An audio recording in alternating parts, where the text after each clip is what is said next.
hiring professional bloggers to demonize anybody or to demonize the judiciary. We are not going to win the war against corruption by that. Like today, you must have seen in the media, I'm shown there naked massaging people who are supposed to be corrupt. I found it very interesting. I saw you were very angry today. Especially with one group in our society called bloggers. And I remember there was a time, we wanted to pass a law to stop these people from insulting all of us left, right, and center. But then, it was taken to court, and the court decided it was unconstitutional.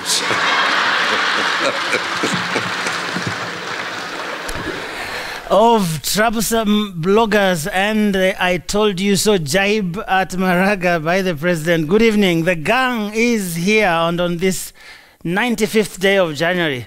Or is it the 700th day? Well, it is over at last. So, the corruption dragon drags on. The blame game is on. Who will finally fry the big fish? Enough is enough. Is it the end of Kutangatanga? Just ask the Deputy President, William Ruto. Also tonight, who wants to wipe Kalonzo's party off the map of Nairobi? But let's start with the charges leveled against the judiciary on this never-ending crime of stealing public resources. In many instances, the identities of commissioners and senior judicial officers who have broken their oath of office and betrayed the people of Kenya are widely known. The Judicial Service Commission and the wider judiciary must now decide whether they shall clean up the house for themselves or whether they're going to have it done for them. There's some sympathy and reverence we have developed for corrupt people, the thieves. We kind of feel sorry for the big shot who has been taken to court for stealing billions using the pen or through the electronic bank transfers, while we feel nothing for the rugged man accused of stealing a cow or a chicken.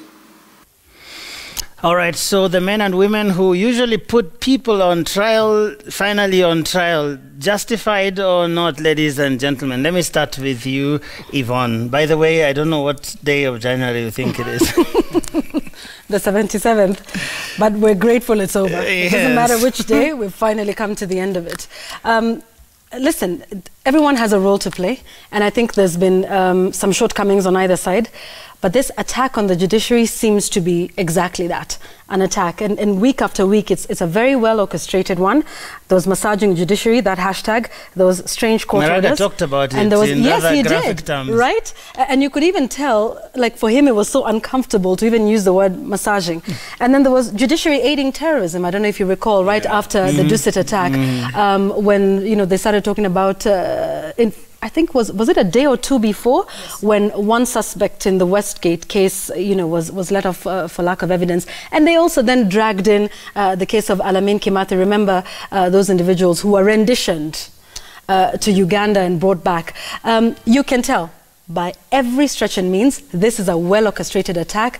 You take a look at all those Twitter accounts that are pushing this, they're bots. I mean, it's very easy to tell these are accounts that have been set up by people. And the productions are rather slick. Very slick. Even those pictures, and there was all sorts of accusations about who was behind it. You have to wonder about whether this actually has the intention it was supposed to, which would be to point out the shortcomings within the judiciary, or rather just to slander it. And to whose benefit? Well, that would be interesting. The more the judiciary looks bad, and remember, this is an organization that, or an institution that does not exactly mingle with the public. So it's not like they have, and maybe that's what they need to do, step up their public campaign a little bit better. Judges cannot come out and defend themselves. But this looked like a revisit. But it was interesting that it was coming from everywhere. Yes. I mean, it was coming from from the president, Kaikai. It was coming from Raila Odinga. And the previous day, it had come from a number of people, including the DPP and I think the Attorney General and that sort of thing, all of them saying, hey, we are all doing our bit, but when we push it your way, nothing gets done. Do these people really have the ground on which to stand to throw stones, do you think? Is it really that sort of thing where you stand somewhere and throw stones. Yes. I think the accusations are coming from, are motivated by different factors. And I want to dwell on the one that was in discussion at the time, and that is the question of corruption. I think it came up here when we had this discussion on Newsgang last week, that there is this palpable frustration about cases of corruption that end up in court but don't really produce results in terms of convictions and all that. But now, there's something Kenyans may need to make peace with, and that is the nature, subject, letter of the Constitution that governs us now. It just doesn't allow the kind of measures, drastic measures that they're looking for.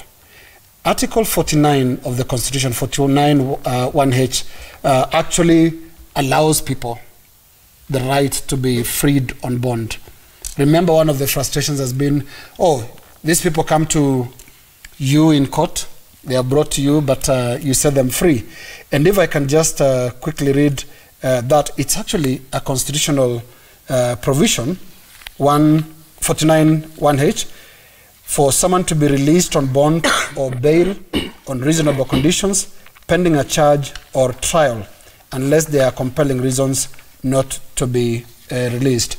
This has also been taken into the criminal procedure. One of the articles really speaks or now unpackages this for the courts.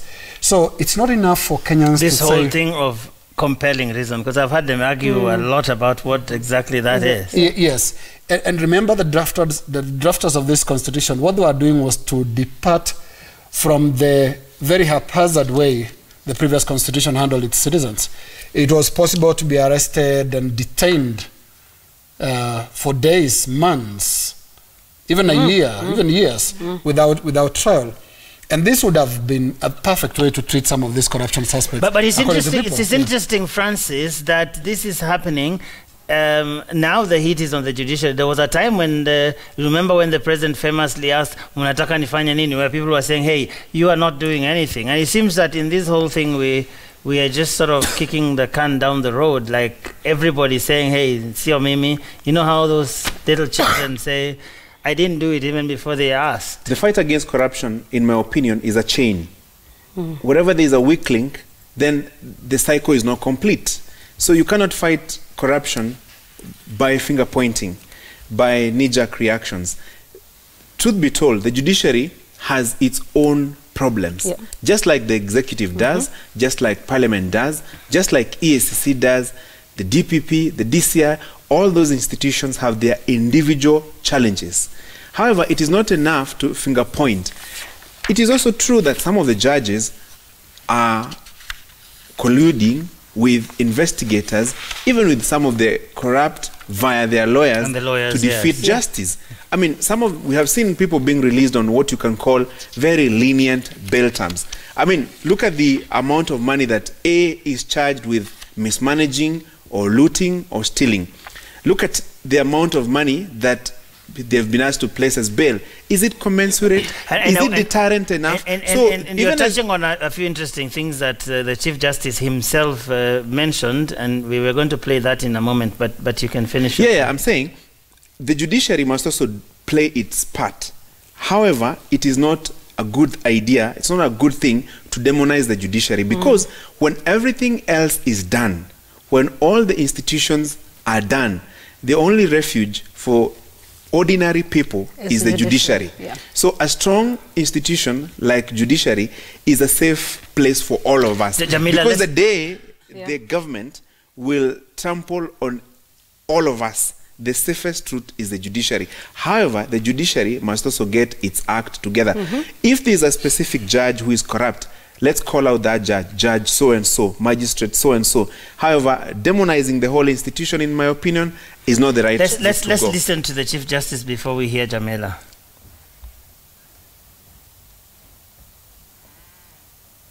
Mr. Haji, I'm happy you're here. Look at the way you frame cases. Not in a bad way. You put 30 accused persons on one charge sheet. They are represented by 30 lawyers. How long do you think that will take? I'm not your advisor. I mean, you have your counsel, and what?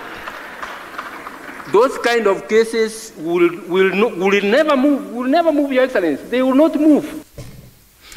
So the CJ raising very practical questions because, hey, you want me to make these cases move faster, but you're bringing one case, one case involving 30 suspects, and they're on one charge sheet with 30 lawyers, and most likely they have 30 lawyers. By the way, some of them have more than one. Exactly, yes. Right? So he's asking a practical question. How is this ever going to move faster? In fact, if we can give an example of the case against DCJ Mwilu. She had, I think, 36 the first time she was taken to court when she was arrested.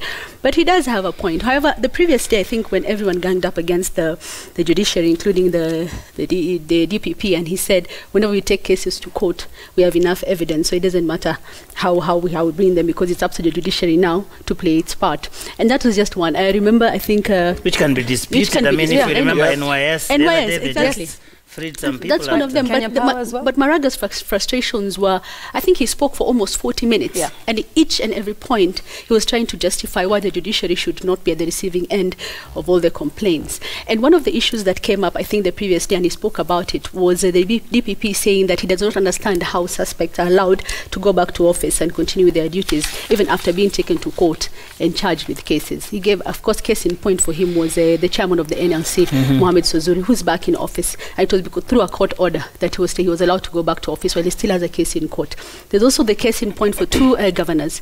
There's Sospita Ojamong, and there's also the governor, Okothobado, thank you, Yvonne, who are back in office despite having court cases against them. So at one end, you can actually understand the frustration that they may have on this end, but also you get to try to see the other side. Something Ashuri said, he said all sides have to be involved for this to work. This is not a one person or a fight against one group against the other. But Maraga did make some valid points just in terms of the law of evidence and just what people need to prove, because there is this notion that we all have that the war on corruption is only successful when people are jailed. Just the fact that... that is where the frustration of Maraga...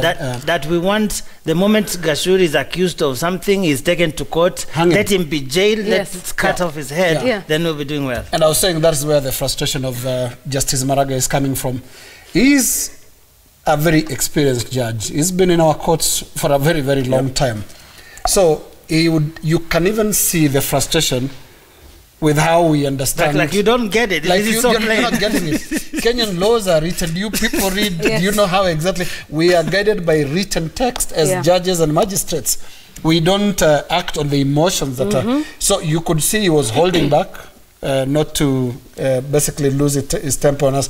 But the frustration comes from the fact that a lot of people, and that's understandable, a lot of the public do not really understand how the law operates. Everything is written down. There is a procedure that has to be followed. And you saw he directed his fire at the investigating and prosecuting agencies. Give me evidence. If you don't give me evidence, I shall acquit. And that's how the law works. Right. And I just wanted to point out, a couple of things. The war on corruption, especially if you want to critique the judiciary and point out the weaknesses that exist there, would be by giving specific instances. So, for example, how many cases do we have before the JSC? How many complaints do we have before the JSC where we would start to say, look, there's a case against this judge, this magistrate, High Court, Appeals Court, the Supreme Court, and we do know of some of those instances, including the DCJ. But the critique then, which makes this a demonization, a sort of slander, is based on winning hearts and emotions in the court of public opinion. Even though the criticism for now was based on the war on corruption, but it does seem like there is an attempt at revisit, because at every instance there's something that is capturing the mood of the country, then there is an attack and there's a hashtag against it. Let me just dispel one myth, and this came up, judiciary aiding terrorism. This was right after Dusit. And they pointed out the case of Alamin Kimathi. If you take that case fact by fact, the reason that Justice Majanja actually gave the money is that there was proof beyond doubt that these people were not extradited in the way that they should have. They were literally renditioned. And if you know, there's a difference. I mean, there is a proper extradition law in the country that, a court order, a warrant of arrest would have been issued in a Ugandan court. It would then come here. It would be adopted here. They would be given an opportunity to defend themselves against this extradition. Anti-Corruption. That is not what happened. In fact, when they went to the courts, all of them were then acquitted. So, in that specific case, there was no valid court order. The law was not followed. They had no access to their lawyer. They were held incommunicado. Yeah. So these are some of the issues that you can tell. But doesn't this fit into the larger problem that we have, which is to say that we haven't defined certain things properly? I mean, Jamila was talking about Swazuri, for example, going back to the office. Yeah. But did the judges break any law? Did the courts break any law by allowing? Yes. Probably not, because there isn't any clear grounds right now where people, for example, step aside. Who does what when? I mean, we have seen instances where the president says he has asked some people to leave his government, but he's doing it because he wants to show that he's serious about this, but not that he's constrained by any particular law. And I think the one place we should look at is the National Assembly. It does not look to me like there's a threshold that we have set, that the standard is this, that if you are mentioned, you step aside, or if you are charged, or if whatever, so that you find that the standards, the yardstick that is used by different people sometimes depend on the political mood in the country. For example, if there is no handshake, someone will go very hard on someone on the other side, because right now everybody is buddy-buddy, then there is actually no seriousness about that. In my opinion, the fight against corruption should purely be less drama, more action. Yes. Less talk, more action. In fact, when the agencies, the investigative agencies, the judiciary, the executive are fighting, the people who are benefiting, actually the guys who are clapping and cheering, this is fight corruption. on, fight on, right? are the corrupt people. In fact, they are very happy when they see this kind of drama. So the agencies, the judiciary, and everybody who is involved in the fight against corruption, actually they should be sitting like where we are seated, around the table here, and asking each other the hard questions. What are we not doing right? Why are the corrupt still thriving? I mean, nowadays, does it seem to you like people fear to steal public resources? Yes. They don't seem to, because they know even if you steal more so that you can be able to go through the toll stations at EACC, in the judiciary, at EACC, and eventually end up with the loot on the other side. You've also mentioned it, Joe, about the efforts in fighting corruption, the president's latest efforts, of course, with the new DCI and the new DTPP, even this conference that was there last week about everyone speaking out and saying, oh, this is a fight we want to win. But if you look at a report that was released by the Transparency International a couple of days ago, it's called the TI Global Corruption Perception Index. Kenya was 27 out of 100. That was the score. A decline from 28 points scored in 2017. Not much change, but it's 1 point less. But then now, what is interesting is the fact that in the past 5 years, this Transparency International Corruption Perception Index, Kenya has been almost at the same point, 25 and 28 points out of 100, which means that probably the latest efforts by the government, by the President Uhuru Kenyatta to try and fight the vice has not really changed much, which means that maybe there's someone somewhere who's not doing what they're supposed to do. Because it seems with all the effort, with all the arrests we've been seeing, the Kamata weekends, which one Maraga's complained about, he cannot be arresting people on Fridays and taking people to court. Of course, none of them have been jailed so far. It seems like nothing has changed. We're still at the same place. But what I was raising, Jamila and Gashuri weigh in shortly, is all these unresolved issues about this, that we have not put together the whole infrastructure that would allow us to fight corruption. We have talked about Chapter 6 in this country, for example, but who on earth knows what that is? Who knows, who can tell anyone any day that actually this is what it means if we were to hold you to the standards of Chapter 6? Do we know that? We have never held ourselves to those high standards. So it seems to me that every time Swazuri goes back to the office, we complain, but on what basis are we complaining? Because there isn't what are the ingredients? What are the ingredients in the fight against corruption? Let's look at the basics. What are the ingredients? Number one, the political will. Is it there now? Because previously, what has been lacking is the political will to fight corruption. Is it there? Seemingly. I mean, when you hear Raila Odinga, Uhuru Kenyatta talking about their support for this fight against corruption, you see there's some political backing to it.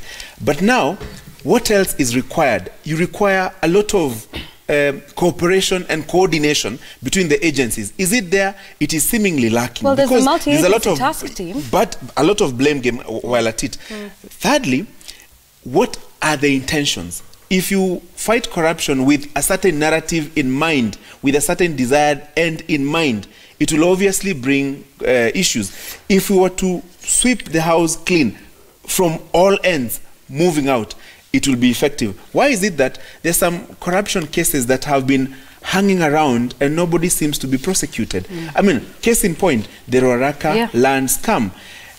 It is on, off, on, off. So as long as there's that perception that this fight against corruption is targeting a certain direction, targeting some people, it will not be effective. Actually, it will be fought politically, and it will not be successful. So Kaikai has been itching to say something. Yeah, I've been itching to say that I attended the National Anti-Corruption Conference. Oh, okay. And Francis was also We in didn't the see room. your speech, but I know you were somewhere. And I needed not to, because a lot of people spoke for me.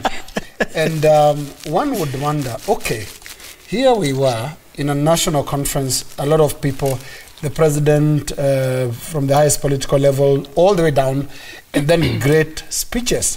Then what comes out of it? Today, the committee released what it called a communique on the way forward. And you read through it, you get disappointed, because there are two things they don't talk about at all. They don't talk about lifestyle audits, and they don't talk about wealth declarations. They don't talk about anything practical about fighting corruption right now.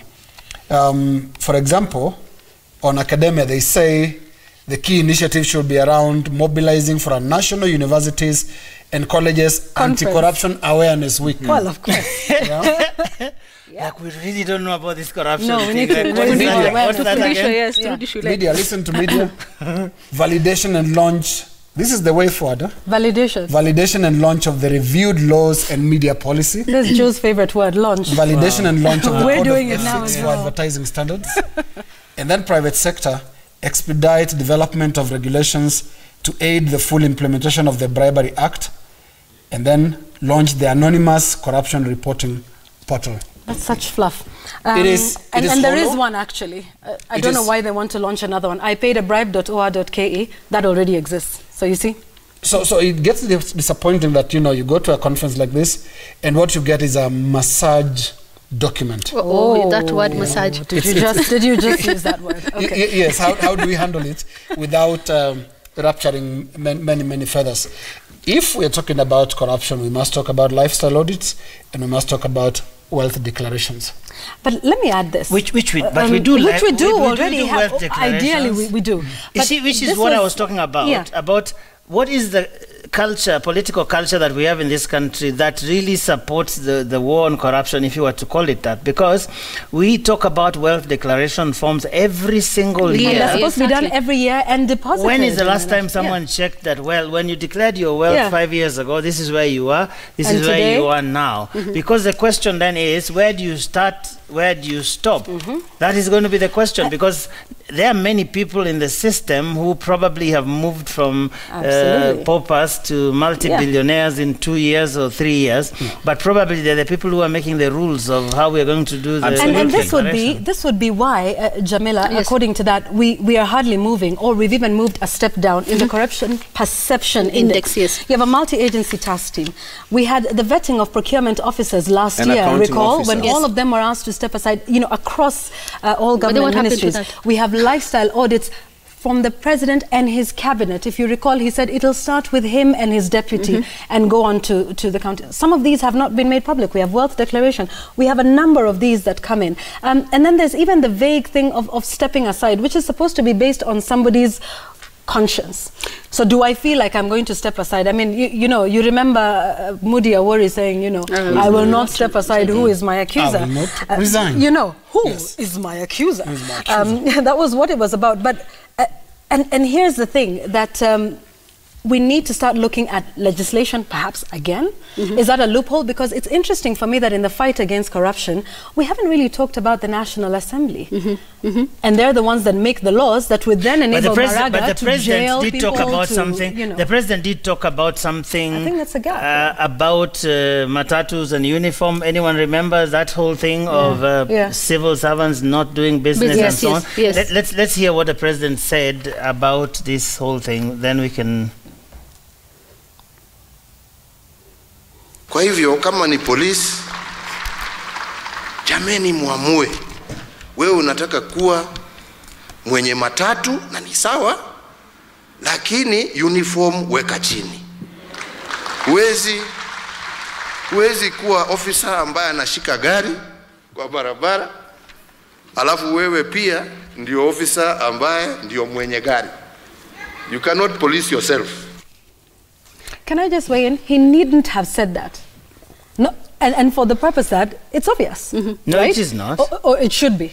No, because you see, one would imagine that it would be. I mean, it's a clear but you see, the context of what he was talking about was the Endigo Report, which he actually, in that very speech, he actually said that he is asking the AG to draft some proposed legislation with a view to addressing what he called the unintended consequences of the Endigo Report. The Endigo Report, which essentially allowed civil servants to do business. Of course, at that time, they said there would be some sort of criteria or some in an orderly manner to make sure there was no conflict of interest and that sort of thing. So he's saying, well, there is conflict of interest. Yes, but what I think what I meant was this. It is obvious, maybe in that instance, and in a number of them, that there is a direct conflict of interest.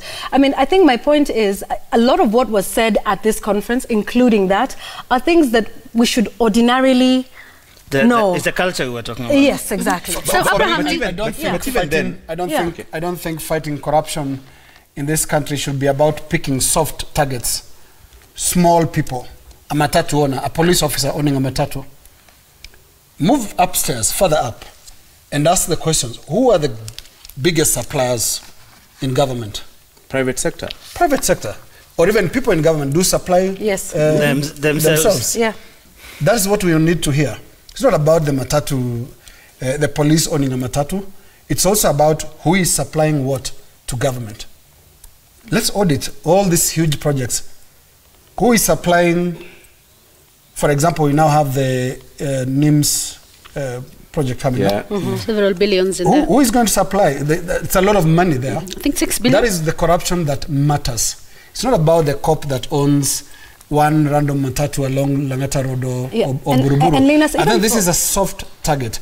This is not the corruption we're talking about. And I picked a Chinese proverb that I saw somewhere that says that if the top beam is askew, the bottom beams will be crooked.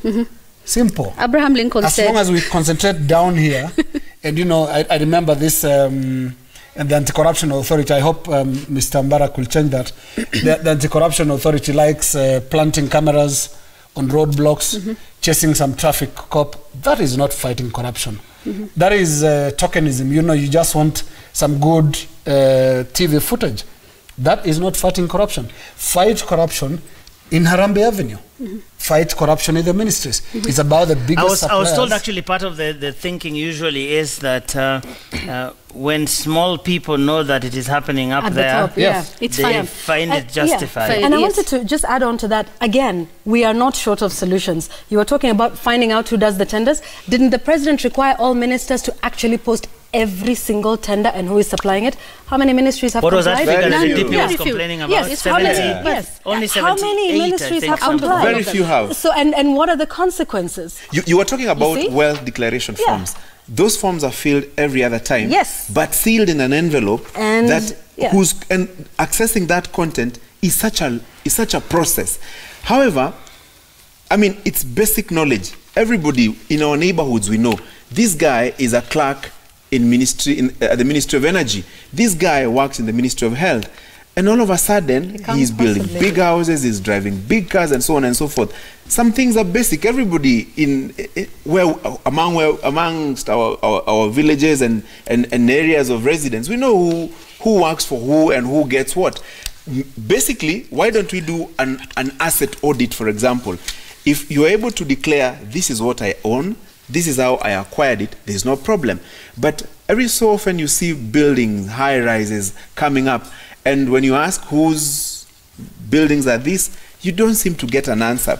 Yet, what is being declared is some small things. Somebody will say, I own this small car, I own this small house, and so on and so forth. Yet, the reality of the day is that they own very many things. Why not do an asset audit? I mean, the intelligence knows what I own, what you own, what everybody owns. Why don't we start there and then progressively make it clear that if you own If you cannot be able to account for your wealth, then you have very many questions to answer. That same point, yes, that same point that you said, it was spoken by the new CEO of EACC, Mr. Mbarak, that exact same issue you're talking about, Gashuri, when I think it was before the Building Bridges initiative about this wealth declaration. If someone has a building and you can clearly see from what he does, he should not be owning that building. You need to go after it. But there's something, you've said a Chinese proverb.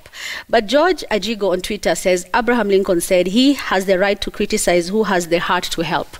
So come now, criticize too, and what are you doing about it? But I look at what you mentioned about the private sector. When you look at corruption, there's the giver. We are getting to media next.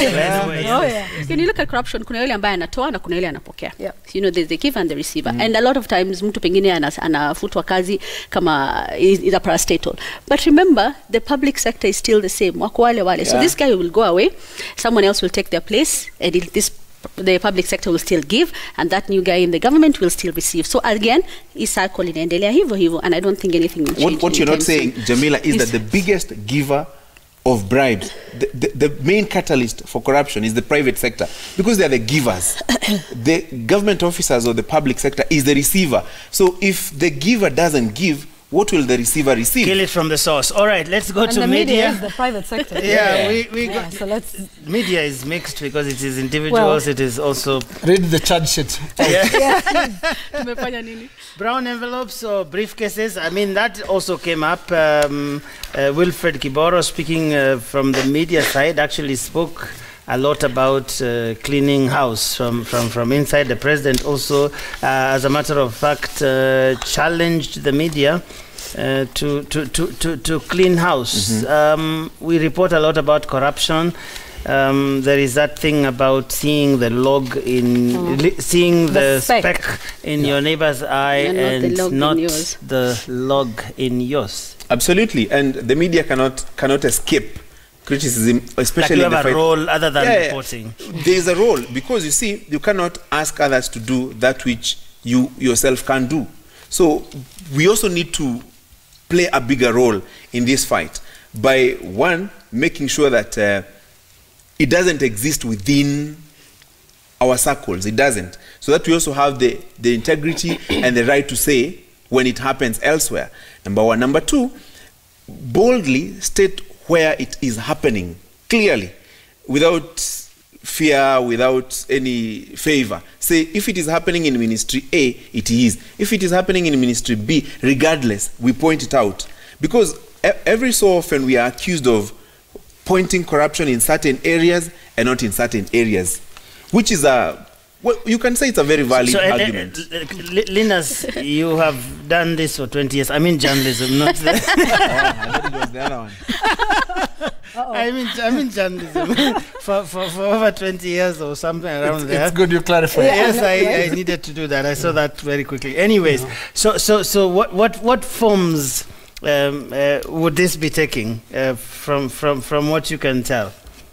I sat there and listened to the speeches, and the brown envelope came up. Yep. And in my view, editors and media houses and media executives owe good reporters an apology. Reporters are our first line storytellers. They go out there. And then every time corruption is spoken of in the media, people talk about brown envelopes.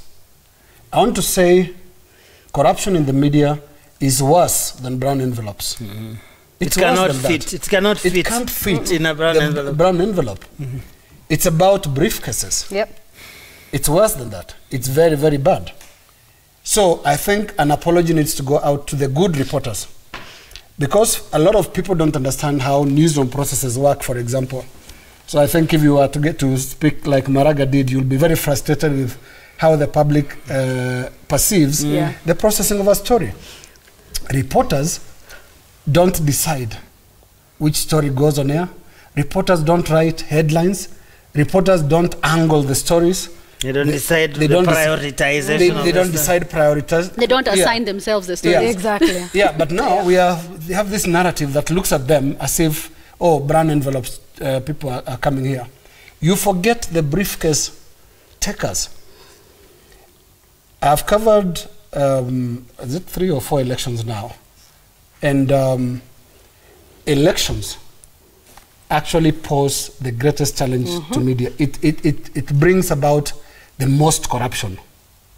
I would dare say now, media executives, very senior people who make these decisions on how to angle stories, what is the headline in the newspaper and all that. Let them go through a lifestyle audit.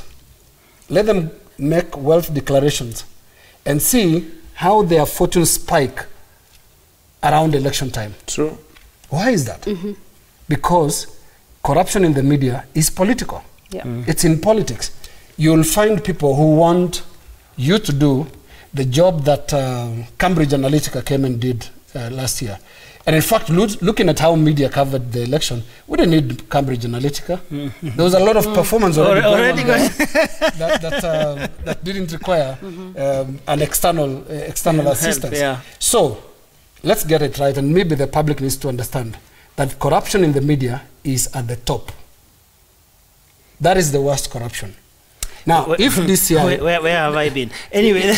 let me just finish this. If DCI, for example, or an investigator, for example, would go to media executives and ask them, what is the nature of your communication with editors?